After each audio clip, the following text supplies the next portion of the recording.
Goeiemôre, dit is Sondag die 22ste Februarie. Baie welkom by die erediens van NG Gemeente Skotbere. Mag jy vanoggend saam met ons God se nabyheid, ja, sy teenwoordigheid, sy heerlikheid beleef. Ons begin met 'n nuwe reeks opleidingskamp vir die siel en ons tema is verandering is nodig. Ons gaan Psalm 32 en Matteus 4 vers 11 tot 7 lees.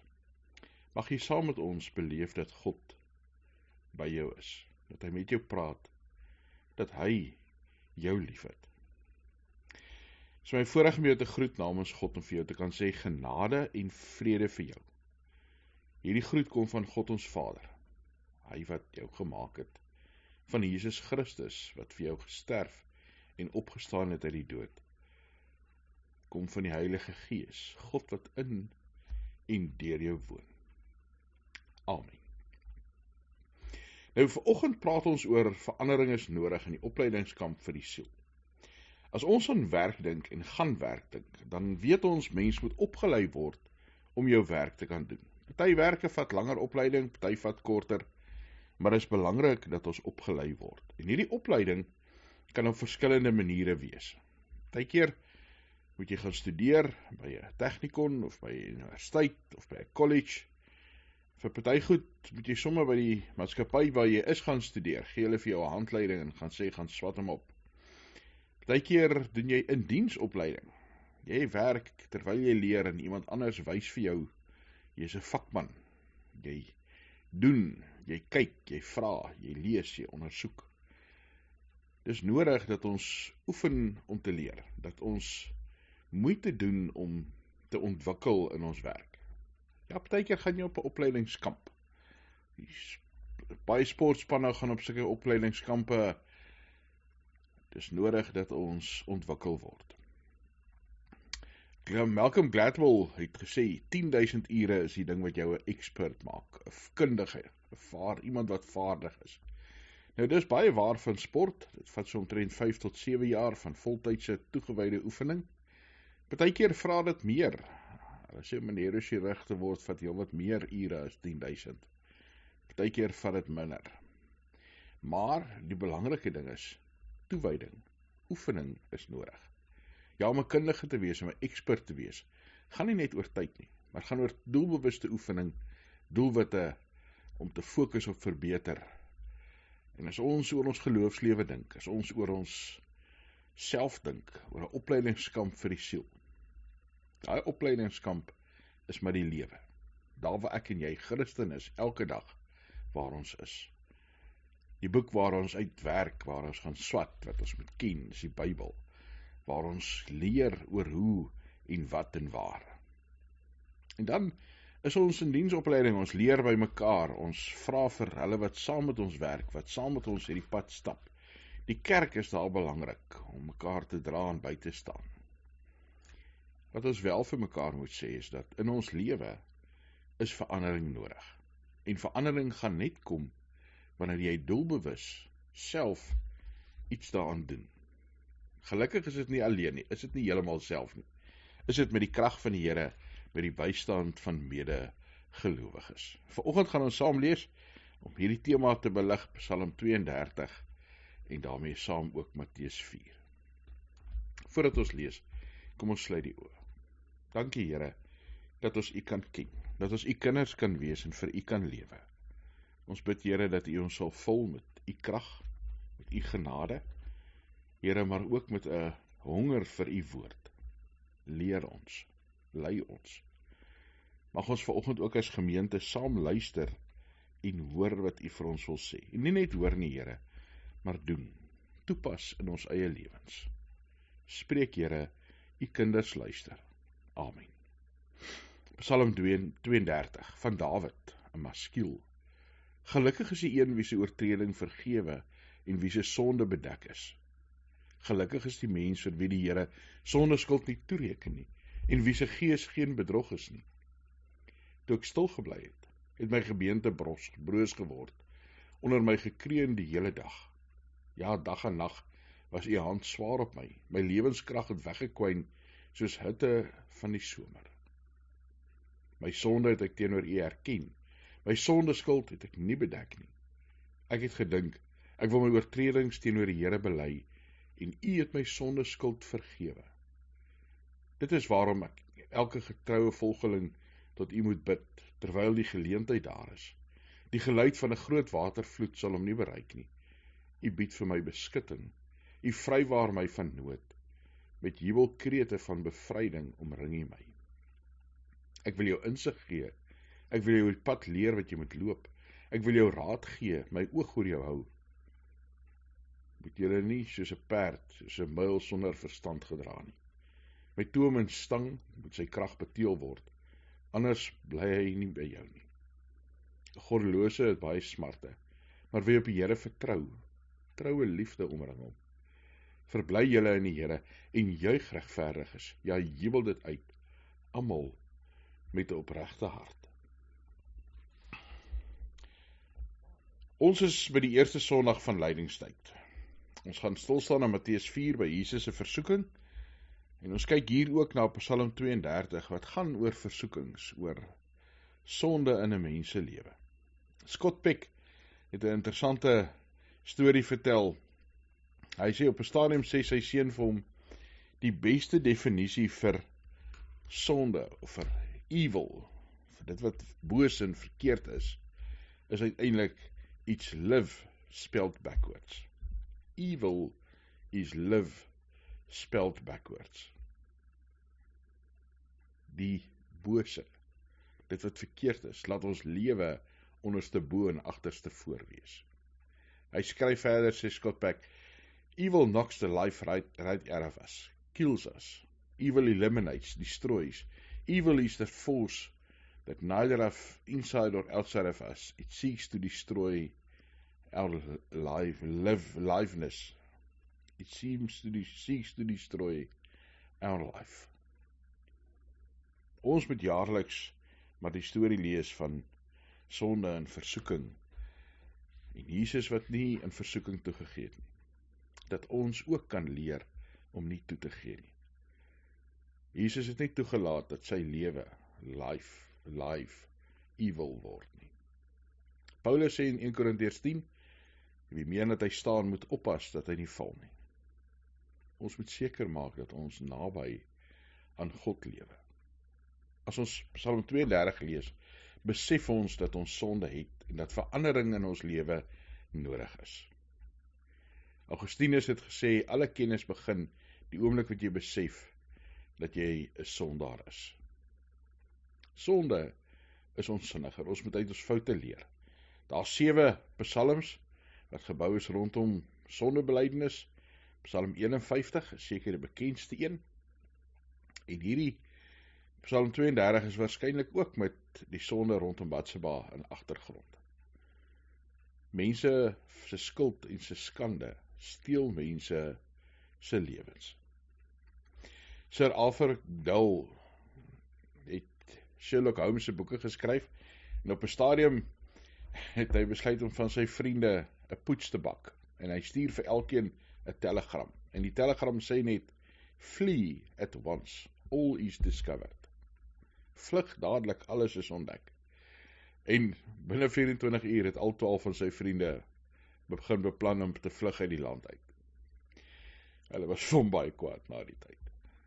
Die bekende sielkundige Carl Meringer sê dat omtrent 75 van sy pasiënte sou uit psigiatriese hospitale kon kom as hulle besef het, hulle sonde is vergewe, as hulle daarvan kon oortuig.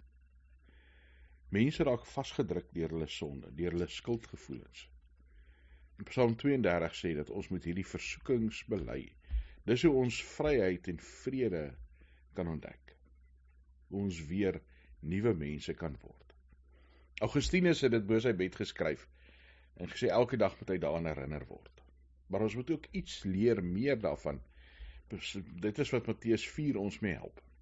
Kom ons lees saam Matteus 4 vers 1 tot 11. Hierna is Jesus deur die Gees die woestyn ingelei om deur die duiwel versoek te word. 40 dae, 40 nagte het hy gevas en honger geword. Toe die versoeker nader kom en het vir hom gesê, as u die seun van God is, sê dat hierdie klippe brood moet word. Maar hy antwoord, daar staan geskryf, van brood alleen sal 'n mens nie lewe nie, maar van elke uitspraak wat uit die mond van God kom. Toe neem die duiwel Jesus na sy heilige stad, en op die hoogste punt van die tempelgeboue, en hy sê vir hom, as u die seun van God is, spring hier af. Daar staan geskrywe, hy sal sy engele oor jou opdrag gee, op hulle hande sal jou dra, dat jy dalk nie teen 'n klip jou voet stamp nie. En Jesus sê vir hom, daar staan ook geskryf, jy mag die Here jou God nie versoek nie. Hierna het die duiwel hom na 'n hoë berg toe gevat, en hy wys hom al die koninkryke van die wêreld en hulle pragt, en hy sê, dit alles sal ek vir u gee, as u neerkniel en my aanbid. Toe sê Jesus vir hom, gaan weg van my af, Satan, want daar staan geskryf, die Here jou God moet jy aanbid, en hom alleen.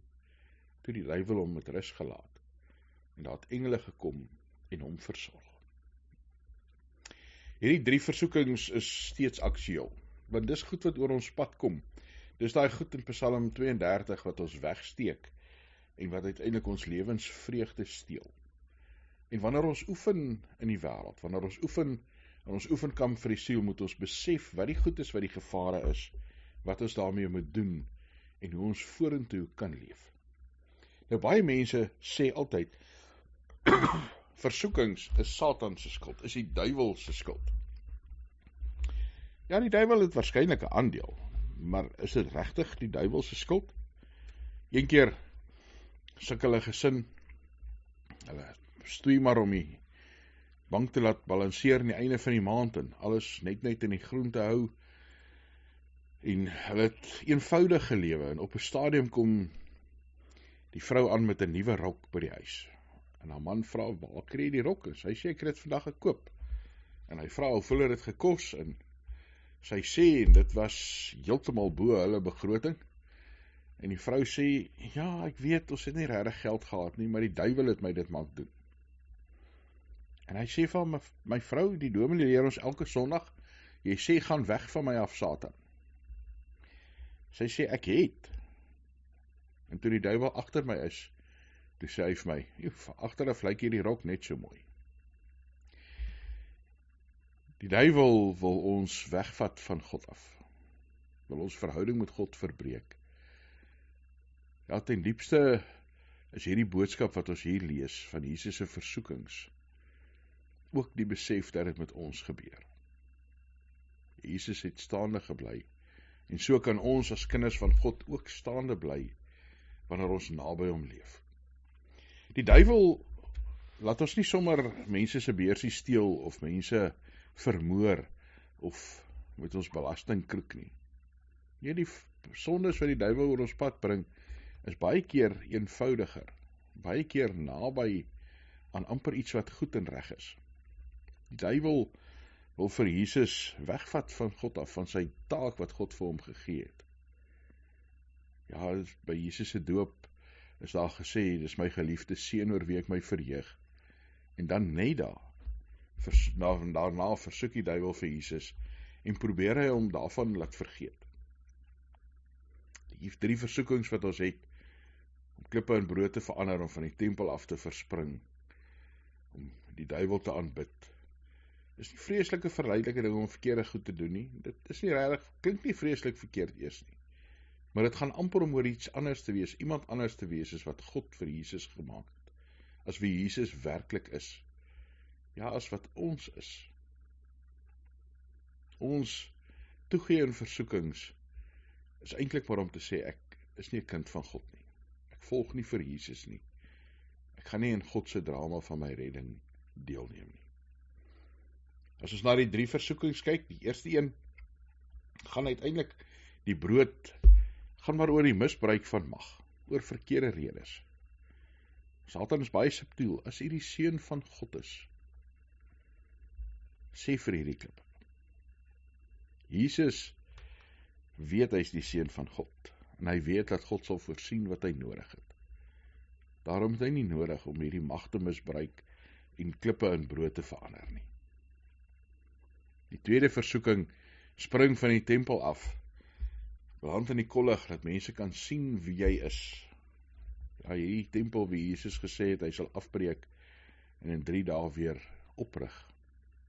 Hierdie tempel waar mense God wou beleef, en God se teenwoordigheid sien, almal sou vir Jesus met wonderbaarlike oë aangekyk het as hy daar afgespring het en dadelik geglo het hy kom van God af. En tog is dit nie wat Jesus kies om te doen nie. Want dis nie hoe God hom bekend maak aan mense nie. Die derde versoeking is die duiwel sommer baie direk. Aanbid my, dan gee ek vir jou al hierdie koninkryke van die wêreld. En die ongelooflike is dat Jesus het dit eintlik reeds besit, want hy's God. Maar mense val maklik in hierdie stryk, in hierdie versoeking om mag te ontvang en goed te kry wat hulle nie behoort nie. Goed te kry wat eintlik nie vir ons gegee kan word nie. Hoeveel piramideskemas beloof geld wat daar nie regtig is nie. Daar is net een God en hom moet ons dien, hom moet ons volg, hom moet ons gehoorsaam wees. En dan moet ons besef in hierdie leerskool van die lewe, ons moenie ons sonde regverdig en toesmeer nie.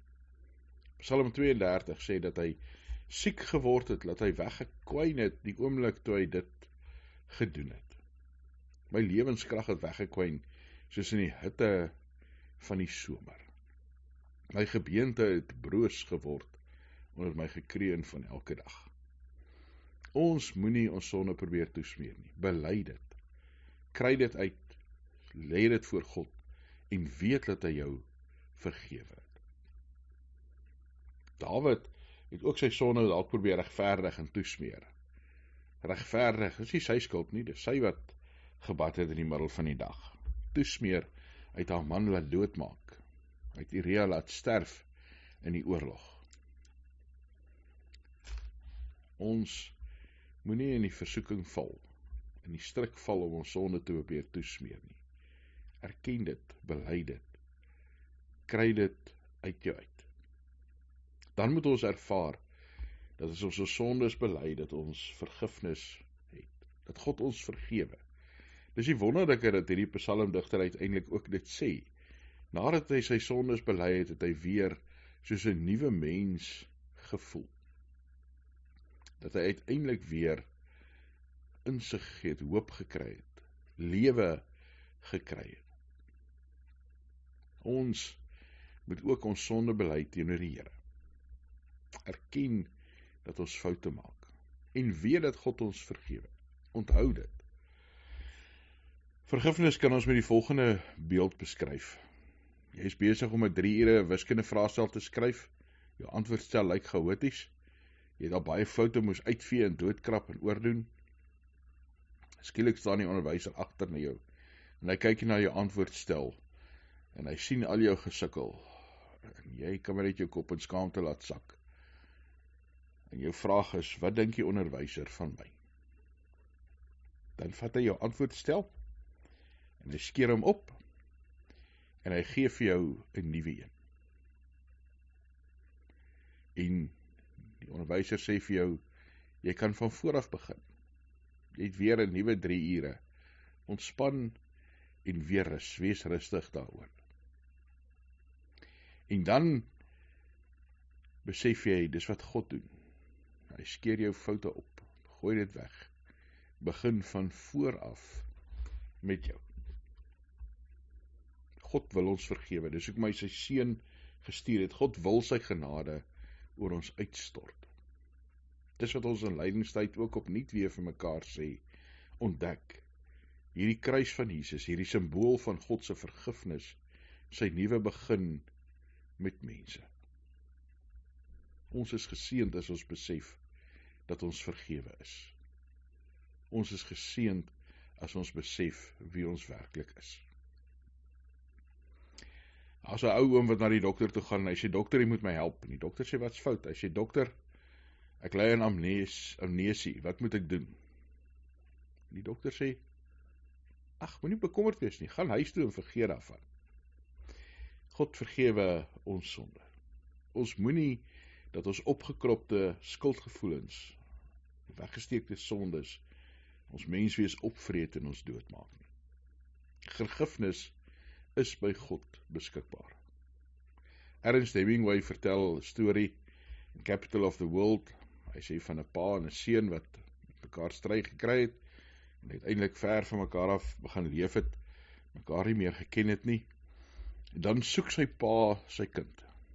En dit was in Madrid, waar die seun heen is, sy naam Paco, is die pa, en dan, uiteindelik skryf die pa advertensie in die koerant, en hy sê, liewe Paco, ontmoet my voor die Grand Hotel in Madrid, 12 uur, alles is vergewe, ek is lief jou pa.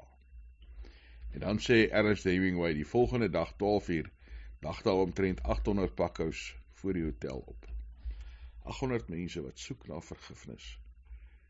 By God is daar vergifnis, elke dag. Aanvaar dit. Maak dit jou eie. Jesus Christus. God wag. Here, dankie dat ons in u genade kan lewe. In die lewe maak ons baie keer foute. Dankie dat u vergewe. Dankie dat ons vakleerlinge in ons geloofslewe kan wees. Weet dat u met ons nuut begin, skoon begin, voorbegin.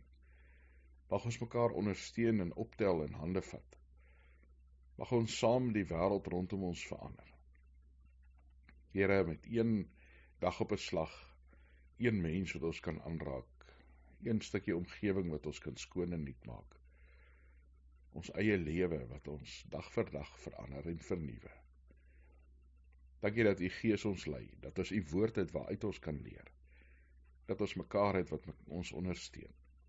Ons bid saam vir mekaar, Here, vir hulle wat siek is in die hospitale, vir hulle wat by die huis is, vir die toetse voorlê, wat herstel na operasies, Here, vir hulle wat bang is oor die toekoms. Gee genesing, uitkoms, gee krag. Here, ook in besonder vir die familie wat rondom 'n siekbed staan, waar dit ook vir hulle uitputtend en emosioneel dreinerend is.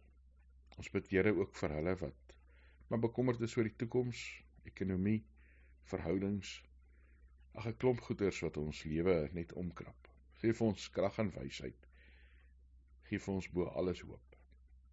Dankie dat ons kan bid vir ons wêreld, vir ons land, en weet dat u almagtig is. In Jesus se naam. Amen. Mag die genade van die Here ons God, die liefde van ons Here Jesus Christus, en die teenwoordigheid van die Heilige Gees, by julle elkeen wees. Amen.